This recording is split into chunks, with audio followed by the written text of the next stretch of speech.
तो नमस्कार।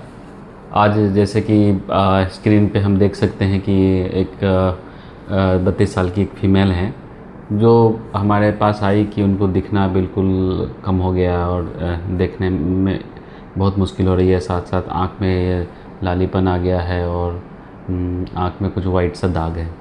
सो ये वाइट सा दाग नहीं है, बल्कि ये जो आप यहाँ पे देख सकते हैं, ये जो है ये हाइपोपियन बोलते हैं, यानी कि आँख के अंदर पस पड़ गया है। और ये एरिया जो दिख रहे हैं, ये कॉर्नियल अल्सर विथ इन्फिल्ट्रेट, यानी कि अल्सर भी हो गया इन्फिल्ट्रेट के साथ में यहाँ पे दिख रहा है। सो 32 ईयर फीमेल और उसके एक आँख में इस तरह की प्रॉब्लम है। सो इसका मैनेजमेंट जो है हमें इमीडिएटली और अर्जेंट करना चाहिए, क्योंकि यंग पेशेंट है और इनको आई सेव करना बहुत ही ज़रूरी है।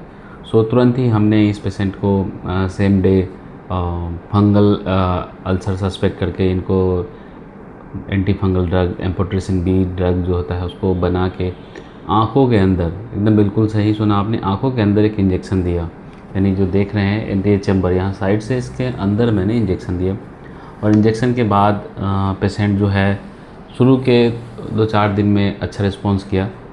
एक हफ्ते बाद पेशेंट जो है आज आए मेरे पास में। सो आज हम देख सकते हैं कि काफ़ी जो वाइट कलर का जो धब्बा था, वो यानी कि वाइट कलर का जो एक हाइपोपियन था, सो चला गया है। अल्सर का साइज़ जो है वो घट गया है और जो इन्फिल्ट्रेट भी था वो भी कम हुआ है।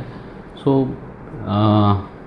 ऐसे कॉर्नियल अल्सर जिसमें early management is very important, यानी कि अगर अल्सर की पहचान हो जाती है कि कौन सा अल्सर है, तो उसको हम बहुत जल्दी उसका हम ट्रीटमेंट स्टार्ट कर देंगे तो उसका आउटकम बहुत अच्छा होता है।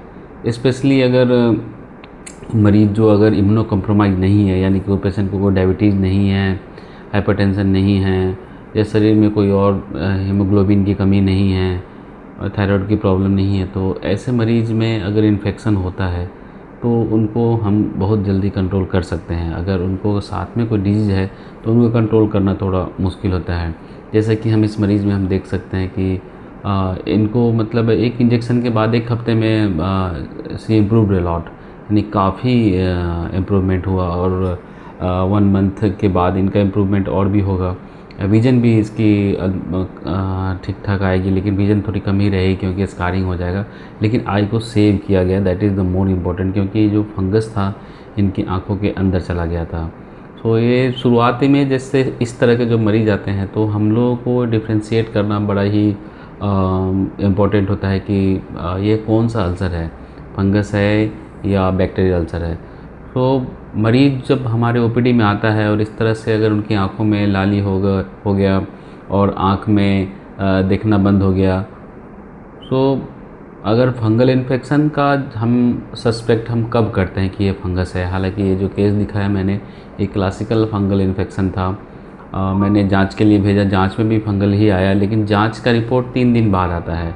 सो जांच का रिपोर्ट आने से पहले ही हमने इनको एंटी फंगल स्टार्ट कर दिया था, यानी कि इंजेक्शन जो दिया था वो एंटी फंगल इंजेक्शन था।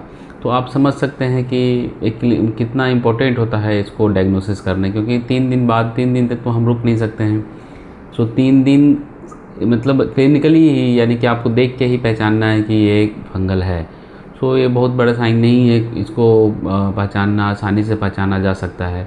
जैसे अगर कोई मरीज़ अगर इस तरह के आँखों में चोट लग गया, आँखों में कुछ लाली हो गया, तो जो फंगल होता है उसमें मरीज़ को ज़्यादा दर्द वगैरह नहीं होता है। मतलब देखिएगा वो आराम से बैठा हुआ है, उसमें ज़्यादा मतलब कॉर्निया इस तरह इनकी कॉर्निया में कुछ अल्सर हो गया या कुछ भी दिक्कत हो गया, लेकिन बैठा आराम से है, उसको ज़्यादा दर्द वर्द नहीं, ज़्यादा पेन वेन नहीं होता है। काफ़ी एडवांस स्टेज में हो सकता है, लेकिन इनिशियली ज़्यादा दर्द वगैरह नहीं होता है। लेकिन अगर बैक्टीरियल अल्सर होता है, जो उसमें बैक्टीरिया होता है, तो वो उस अल्सर के केस में देखा गया है कि मरीज़ जो है वो ज़्यादातर टाइम बहुत बहुत दर्द में होता है। जैसे वो आँख ही नहीं खोल पाएगा, धूप में नहीं जा पाएगा, बोलेगा दर्द हो रहा है, चुभ रहा है, ये सारी परेशानियाँ बताएगा। लेकिन फंगल वाले पेशेंट इस तरह की परेशानियाँ नहीं बताते हैं। सो क्लिनिकली भी हम लोग काफ़ी समय रूल आउट कर लेते हैं, लेकिन केवल इस बात पे नहीं रहना है, जांच के लिए ज़रूर भेजना है और अच्छे नेत्र चिकित्सक से ज़रूर मिलके इसको डिफ्रेंशिएट करना है। हालांकि मुझे पता था कि फंगल है, फिर भी मैंने इनको जांच के लिए भेजा था और ट्रीटमेंट एम्पेरिकली ट्रीटमेंट, यानी कि फंगल के साथ साथ बैक्टीरियल का भी ट्रीटमेंट दिया मैंने इसको।